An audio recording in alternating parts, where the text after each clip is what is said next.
If you thought the Resonant Filterbank was just a fancy graphic EQ, think again. First off, we've got this amazing input gain. And now I'll bring in the wet signal from the 10 filter banks. And that's doing what you might expect, just like a graphic EQ. And now, here's the secret sauce. This resonance. Pure grit and nastiness. And these can all self-oscillate. We can bring in the feedback for the whole thing, like a standard resonant filter bank. But on this, we can also bring individual channels feedback in and out.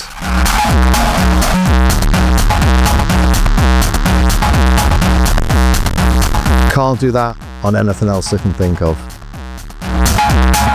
And just to remind you where we first started,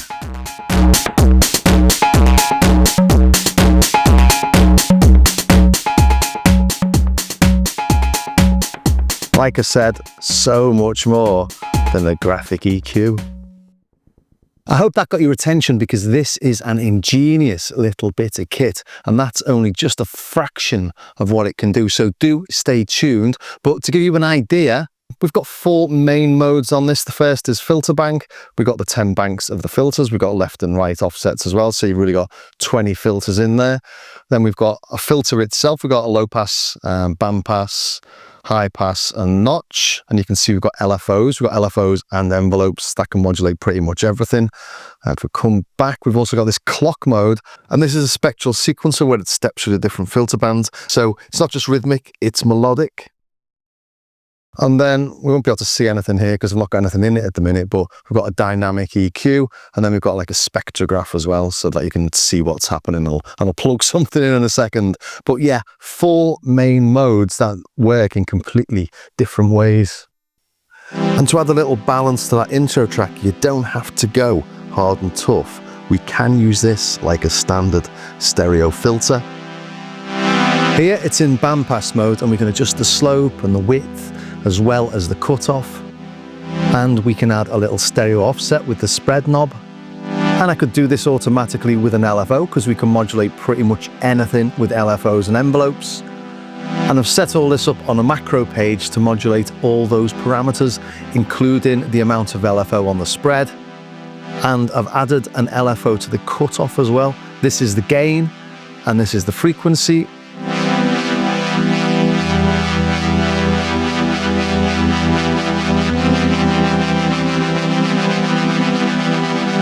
This is the main cutoff. Yeah, so we can tweak and modulate to our heart's content.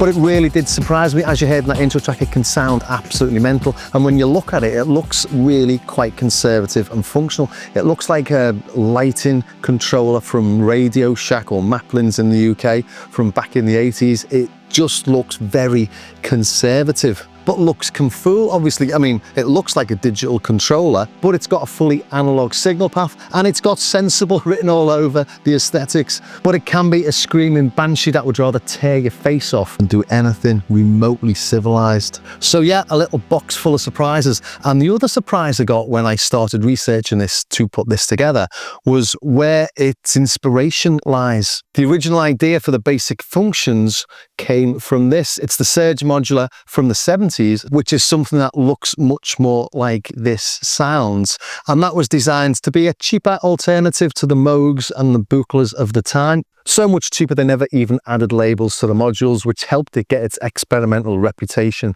and attract a very particular crowd. Experimental composers and noise artists, essentially people that didn't want something that acted like a conventional synth. And one of the most beloved modules was this. It's the Resonant Equalizer, or the ReseQ. It was a filter bank, it had 10 bandpass filters, and the thing that made that a bit of a legendary unit wasn't just the fact it had 10 filters, but it's how those filters were tuned. And this has got the same tunings here, and we look at them, these aren't octave intervals like you might get on a graphic EQ. And they look completely harmonically unrelated. They're not doubled in octaves, for example. They're actually major sevenths. And that means that the frequency bands being unrelated, they don't affect each other. If you have things in octaves, for example, if you put something at 250 hertz, you may well be affecting anything that's at 500 hertz or 1000 hertz. With this, that doesn't happen. So it becomes a lot more musical, and you don't get that bias on certain frequencies.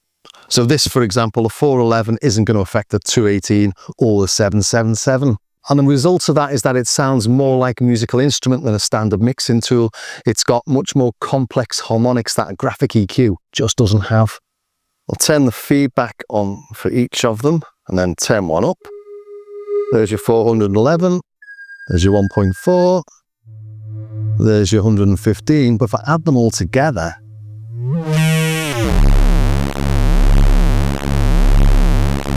we get an absolutely staggeringly fat sawtooth. That's amazing, isn't it? I'm going to have to sample that and do something with it, because that just sounds meaty as you get. So yeah, it's directly descended from the Serge, the same principle, the same tuning philosophy, brought into the 21st century with digital control of analog circuitry and enough modulation options to give you nightmares in the very best way. But being Erica Synths, they've brought a lot more to the table on top of it as well. So the resonance in this acts exactly like the feedback. It's conceptually the same as the feedback on the Serge, but on this, it's an attenuverter. So when we add resonance and clockwise, it acts just like the Serge, but when we turn it anti-clockwise from 12 o'clock back towards 7 o'clock, it's putting an inverted signal in, so it's a little bit more subtle. I'll play all this in a minute, but also we've got pair band routing that I've just showed you there, so we can turn it on and off for each of the bands, which you couldn't do on the Serge. On this, we can turn it on for them all or off for them all. That's the Serge behavior. This is new. You heard that in the intro.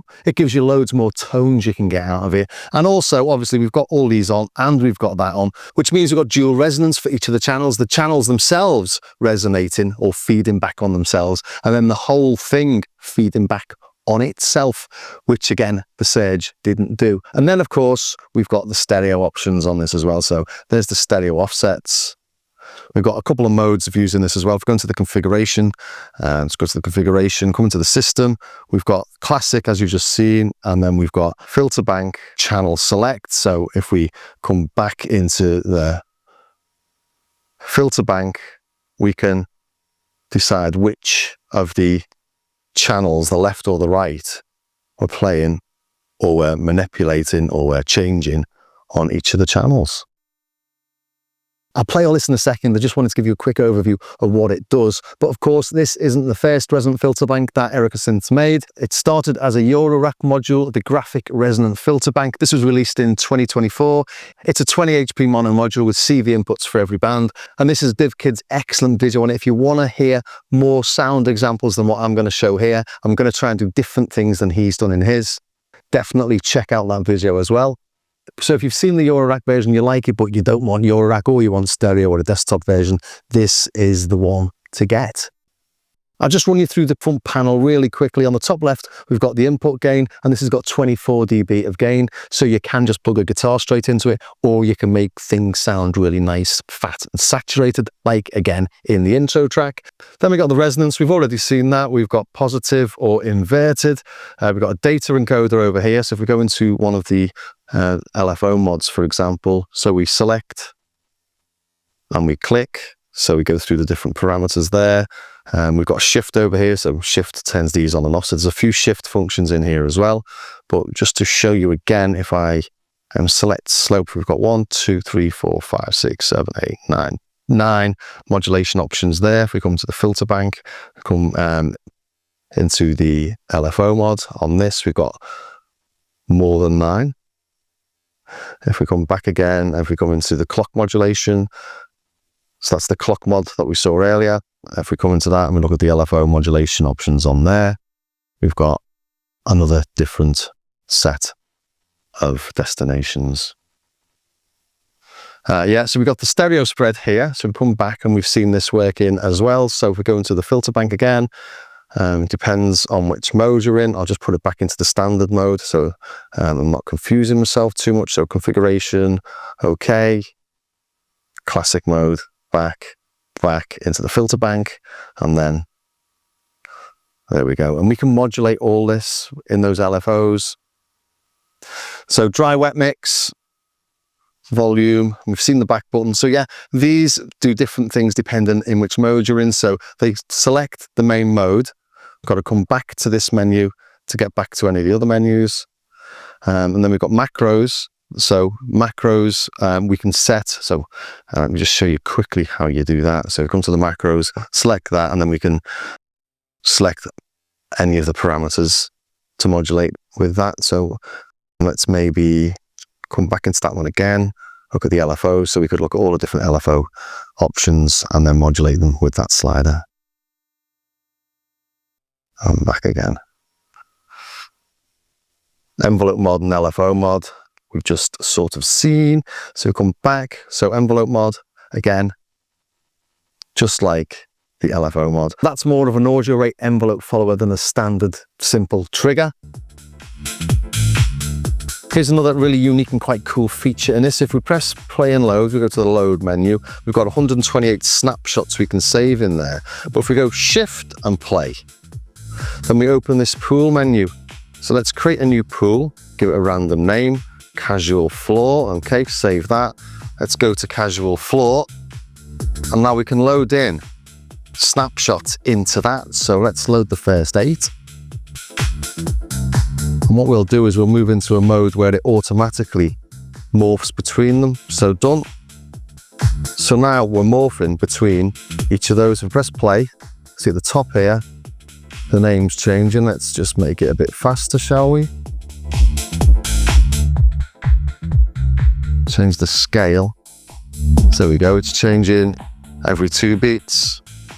Change every beat. I've got this clocked to the MIDI of the bullfrog. We don't have to instantaneously move between them. We can morph from one to the next.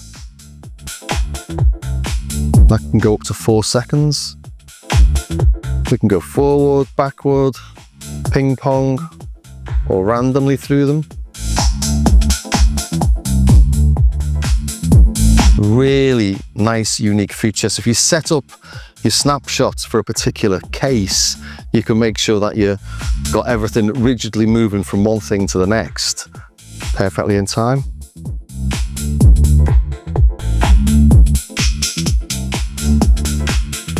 There you go. Much quicker. Every bar. Fun, innit?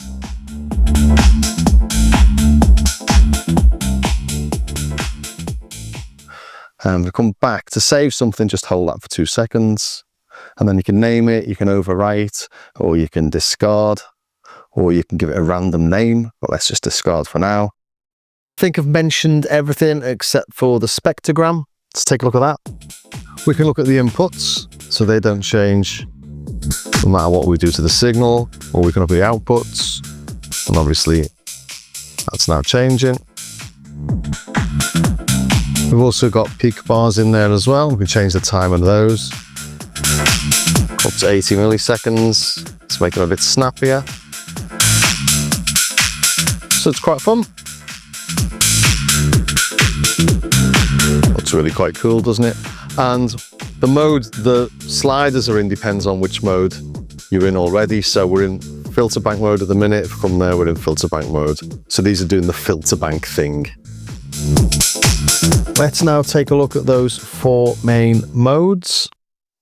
We'll start off in the filter bank mode then. So if you look at this, everything's turned down so you can't hear anything. Just start turning it all up. So this is acting exactly like you might expect.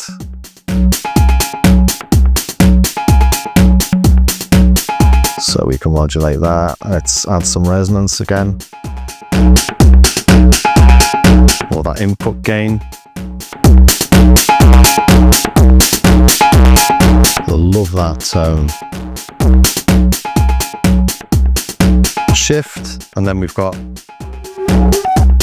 the different feedback circuits, the individual ones as we've seen before, and the main. Let's add some resonance so you can hear what's happening.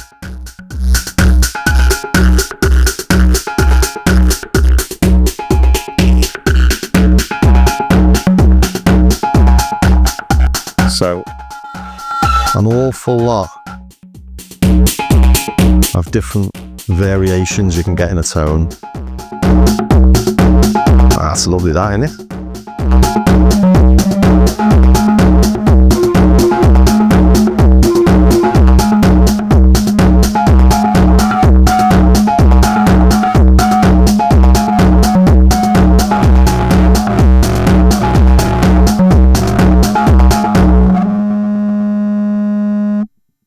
I've got it synced up to MIDI, so let's try and do some synced modulation, and we'll modulate that, shall we? So let's come back into here. So the main page, that is, because the LFO mod, it's already on spread. We'll just show you some of the other parameters. We've got loads of destinations here. So if we hit shift, we turn it on. And then if we come over to the source, put that onto sync, and now come back over here, we can change, that's the internal frequency. So this is syncing the LFO to the internal frequency, but we want to sync it to MIDI. So we'll come across to sync, we'll have it on MIDI, okay, and then we've got on the scale there. So you can see that's in time with the beat. Let's put it on double speed. Let's increase the gain so we can hear it doing it. If we come back to the spread there, let's look in the filter bank. There we go.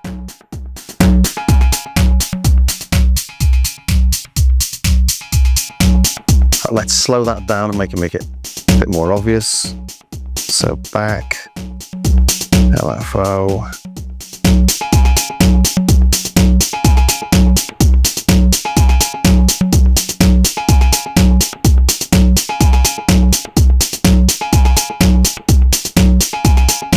There you go, it's more obvious. So that's how you set up the modulations for any of the modes. Let's look at the filter mode now then. So if we come back and we'll turn it into filter mode, and we've got different modes of filter. That's a multi-mode filter: low pass, high pass, band pass, and band reject.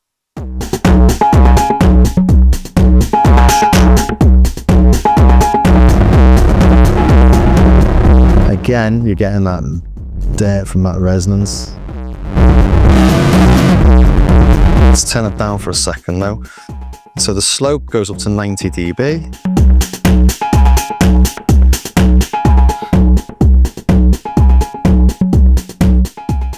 You'll notice it's picked up all these levels, or all these parameter values, as soon as we went onto this page. It'd be nice actually if these were in pickup mode. But yeah, frequency, slope, width, not available in this mode, obviously. And again, you know, if we wanted to modulate that width, just go to the LFO mode and find width. So LFO mode, and then you'd come along to find the width. And there it is. So you could modulate it from there again, just like we did before. But we won't bother with that. So let's come back into the filter mode. Yeah, so it acts very much like a standard filter.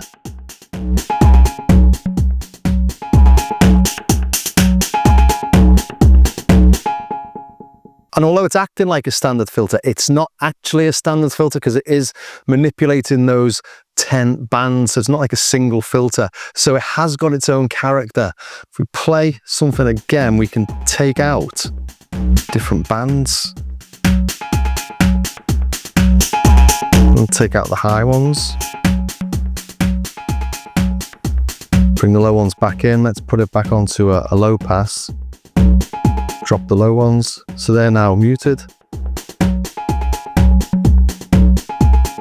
Let's bring it up a bit. Mute them. Add some resonance. Mute the lowest ones.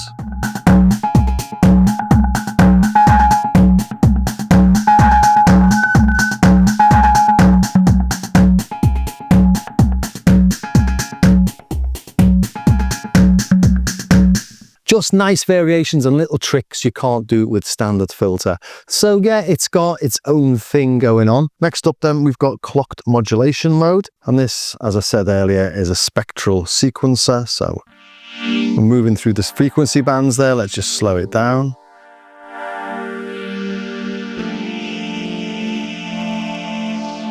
So I've got it synced here. Shift and clock external, so we can have it as internal. Change the BPM. So that's the speed it's going through each of the frequency bands. We can go all the way to 10,000.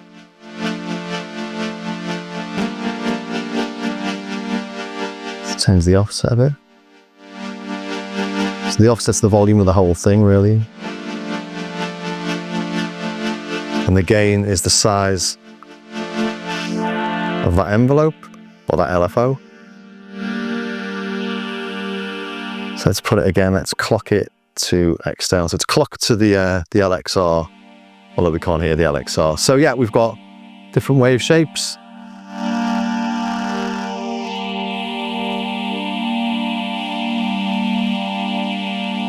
So the square doesn't look like a square at the minute because of the frequency, and that's the frequency of this LFO, not the frequency it's moving through the frequency bands. It's starting to look more like a square now. Let's increase the scale, so the speed that's going through them.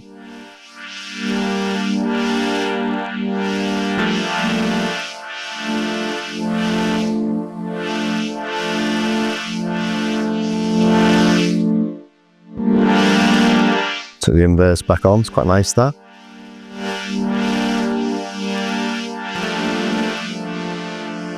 Let's put it into a triangle. Let's increase the frequency.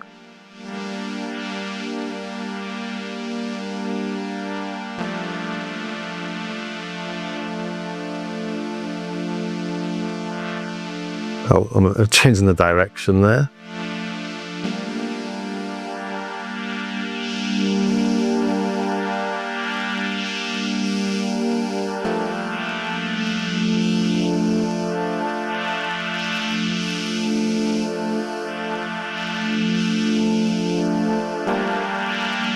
So let's put it back onto internal,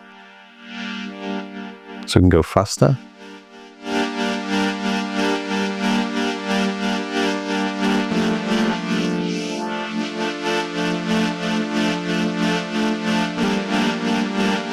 Let's increase this frequency.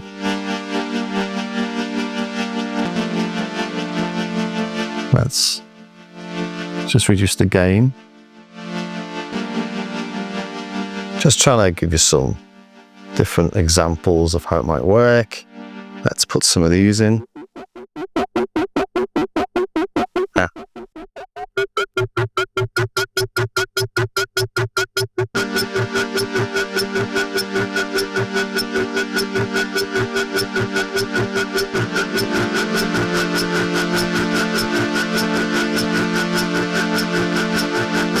Could take them out, gets a bit squeaky.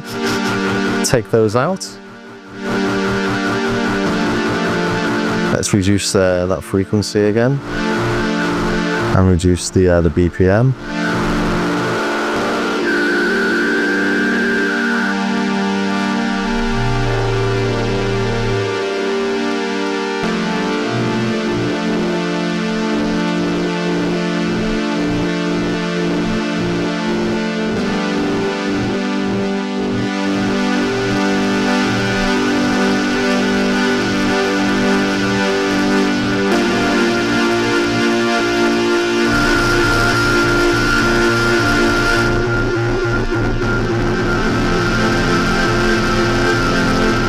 then let's take a few more of these out.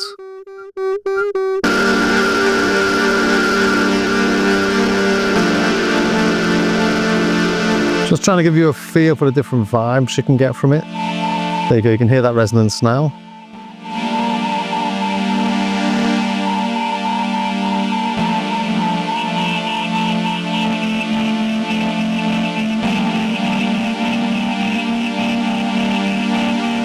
Much more subtle.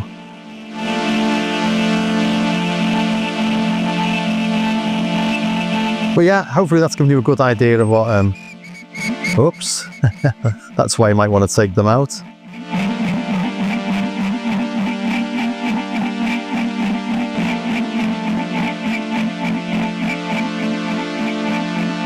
Try to make it a little bit more subtle.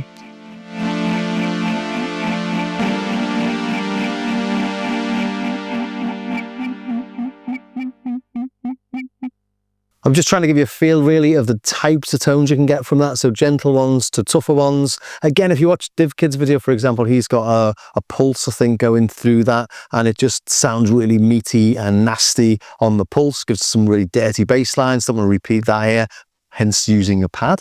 But yeah, it's basically, it goes to the 10 different frequency bands. There's an LFO on that, so it changes the volume of each of those, and then the speed at which it rotates through those frequency bands is dictated by the frequency of the internal clock or the external clock. So yeah, lots of different things you can do with that. Let's just turn that down a bit more.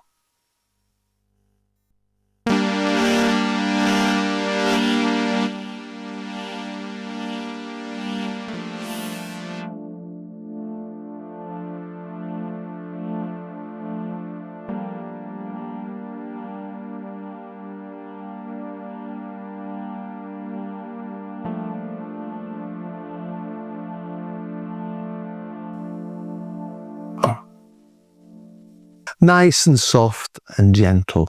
Next up then, we've got the dynamic EQ. And that does exactly what it says on the tin. So, drop the threshold. Change the decay. Make it faster, slower. Get it pumping. Change the filter frequency that it's looking at.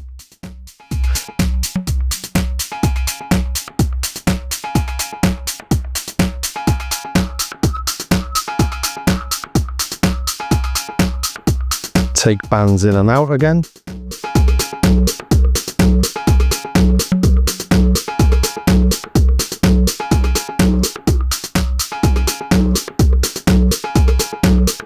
So you're getting some really nice little tones out of this, aren't you? Really interesting, this. Not to be overlooked.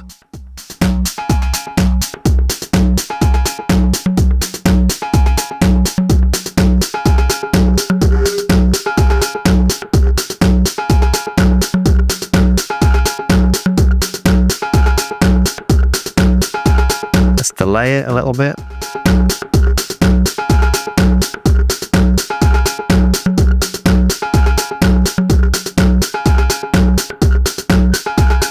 Just trying to get some pumping effects. Looking at the source as the input, left, right, or the output even. Whoops. Do forgive me.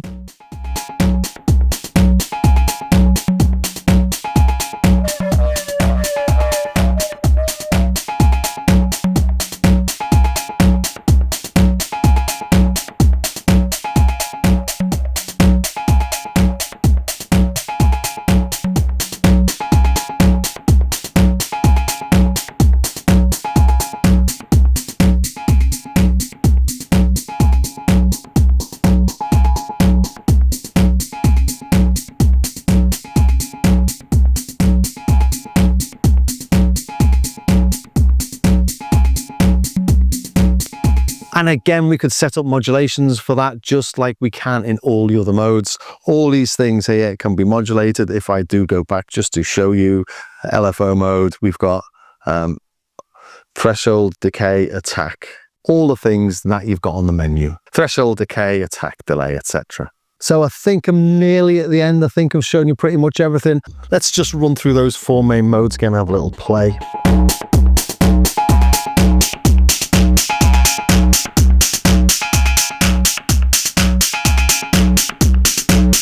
Let's play a different pattern.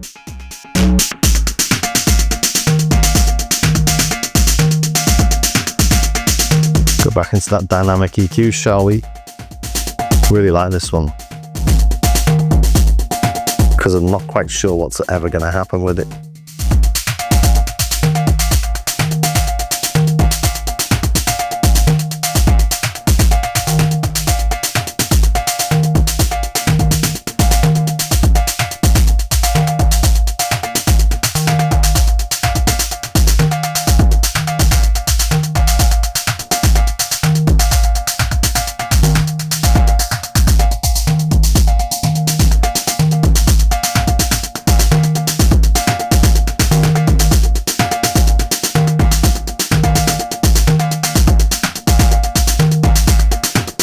Go back, let's put it into clock mode.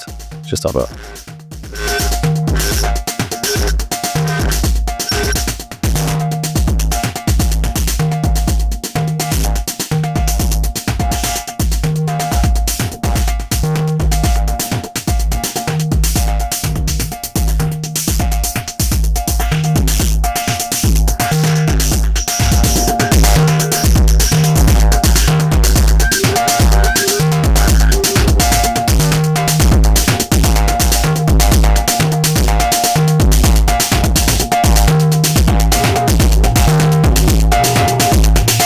filter mode.